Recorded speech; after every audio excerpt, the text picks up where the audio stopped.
Bonjour à tous, dans cette nouvelle vidéo, je voulais présenter mon article sur le rapport entre le calcium et le phosphore chez les reptiles. Donc, le rapport entre le calcium et le phosphore, donc le rapport phosphocalcique, c'est très important chez les reptiles. C'est souvent présenté sur les forums de manière Ca/P. Donc, calcium divisé par phosphore. Donc, en fait, c'est tout simplement la quantité de calcium par rapport au phosphore présent dans les aliments. Et pour faire simple, il faut que votre reptile ingère 2 fois plus de calcium qu'il n'ingère de phosphore. Donc, or, les aliments sont souvent assez pauvres en calcium. Il est parfois nécessaire de nourrir les proies, d'une part, et de les saupoudrer de calcium pour apporter suffisamment de calcium à l'alimentation de votre reptile. Donc, le calcium va se fixer dans l'organisme des reptiles grâce aux UVB et à la chaleur. Alors, quels sont les aliments riches en calcium? Il n'est pas défendu de donner un aliment avec un rapport phosphocalcique inférieur à 2, donc même c'est pas une mauvaise idée, hein. Et il faut différents aliments pour complémenter l'alimentation. Donc chaque animal a ses besoins, et les tortues en ont plus besoin, c'est dû à leur carapace. Et alors les aliments qui en ont le plus, c'est le trèfle, la luzerne, les raquettes de figues de Barbarie et les tortues urticantes, qui sont des aliments avec un très bon rapport phosphocalcique. Là, il y en a, je crois que les raquettes de figues de Barbarie, j'ai vu sur un livre, je crois que c'était 64 pour 1. 64, 64 grammes de calcium pour 1 gramme de phosphore. Enfin, c'est pas la quantité qui est présente dans un seul, mais euh, c'est un ordre d'idée qui a entre 64 fois plus de calcium que de phosphore en tout cas. Voilà, donc le rapport phosphocalcique peut différer selon les sources. Donc, il y en a qui vont dire, voilà, par exemple, il y en a qui vont dire 64, il y en a qui vont dire 50, 80. Voilà. C'est pas, ça sera pas la même, de toute façon, ça sera pas la même quantité de calcium selon où a été élevée la plante, etc. Enfin, il y a plein de petites choses qui rentrent en compte que vous pouvez pas savoir. Donc c'est pas important tant que ça ne passe pas du simple au double, hein. Si ça passe par exemple, je crois que la banane c'est 0,7 pour 0,7 grammes de calcium, enfin 0,7 de calcium pour 1 de phosphore. Ça fait pas, c'est pas 2 pour 1 quoi, c'est 0,7. Il y a une grande différence.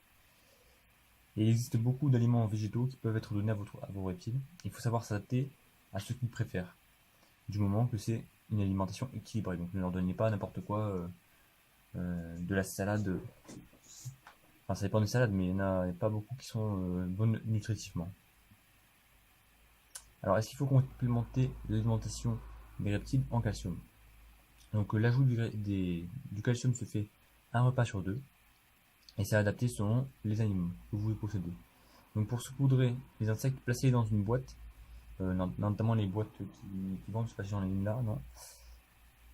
Et ensuite, une fois que vous avez mis du calcium et par exemple, si c'est des grillons, vous secouez un petit peu la boîte, et il faudra donner les grillons assez rapidement parce que ils auront du mal à respirer, donc ils vont vite mourir.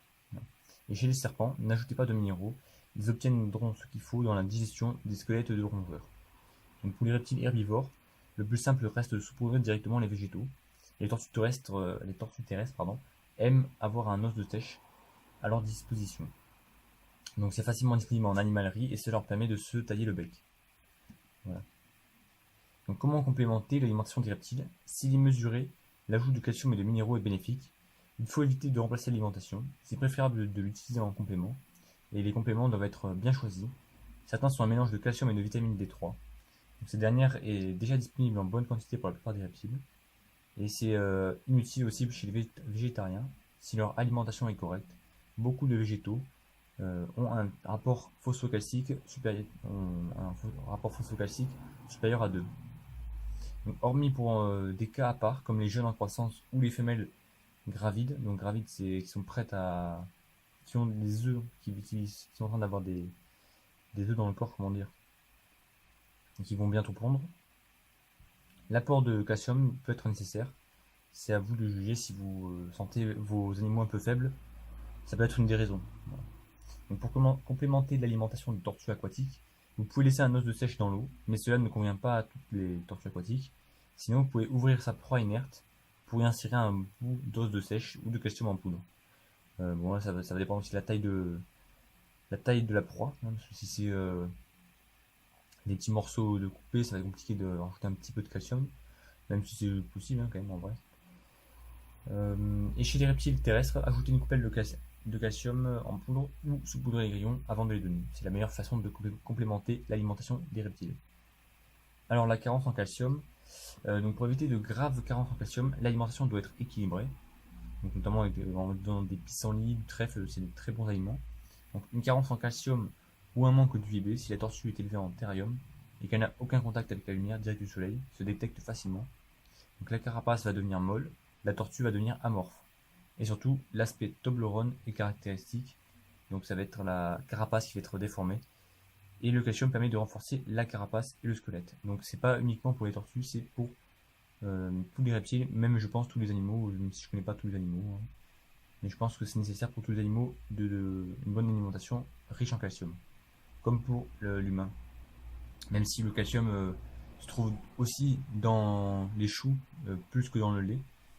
Donc c'est pas nécessaire de boire du lait, mais si vous êtes intolérant, c'est pas une raison pour avoir une carence en calcium. Si vous êtes intolérant au lactose, c'est pas une raison pour avoir une carence en calcium. Voilà, vous pouvez, il y a beaucoup de végétaux qui ont de très bons rapports phosphocalciques. Voilà, c'est tout pour moi. Bonne journée à tous. Et vous pouvez retrouver mes articles sur montariumvivant.fr.